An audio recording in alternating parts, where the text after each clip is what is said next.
Online study करने से और कोचिंग फिजिकली ज्वाइन करने से क्या बेनिफिट है? सबसे पहला बेनिफिट तो ये है कि हम लोग एक बहुत बड़ा अमाउंट जो कि हमारे पेरेंट बेवजह खर्च करते हैं उसको बचा सकते हैं। कोचिंग ज्वाइन करने पर कितना बड़ा अमाउंट लगता है वी ऑल नो, ठीक है, वो पैसा बचाया जा सकता है। और दूसरा, घर पे रह के पढ़ाई करने से बेनिफिट ये होता है कि घर का जो एनवायरनमेंट है, मॉम डैड, घर का खाना, उन सब का बेनिफिट भी हम लोगों को मिलता है।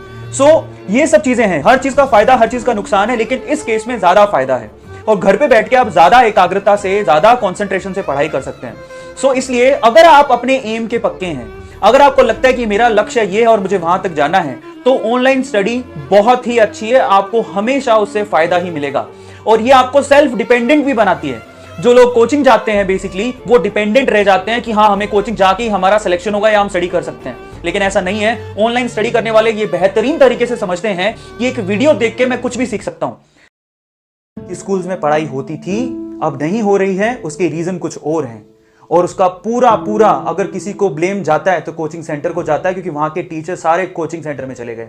कुछ टीचर ने अपने कोचिंग सेंटर ही खोल लिए। आप भी जानते हैं कि स्कूल के टीचर कोचिंग में चले गए हैं। आप भी जानते हैं कि रैंक बिक रही है। गलती कहां?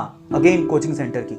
रैंक बनाने का काम कोचिंग सेंटर नहीं करते। मुझे बहुत सारे मैसेजेस ऐसे मिले कि सर, जो टॉपर होते हैं उनकी रिस्पॉन्सिबिलिटी तो ये कोचिंग सेंटर उठा लेते हैं, लेकिन जिनका रैंक नहीं बनता उनके बारे में क्या? उनके बारे में तो कोई बात ही नहीं करता है। उनके पास एडमिशंस लाखों में होते हैं, लेकिन सिलेक्शन 5000 4000 भी नहीं होते। हमें सोचने की जरूरत है। इसलिए सबसे पहले कोचिंग कल्चर को लगाम लगानी पड़ेगी।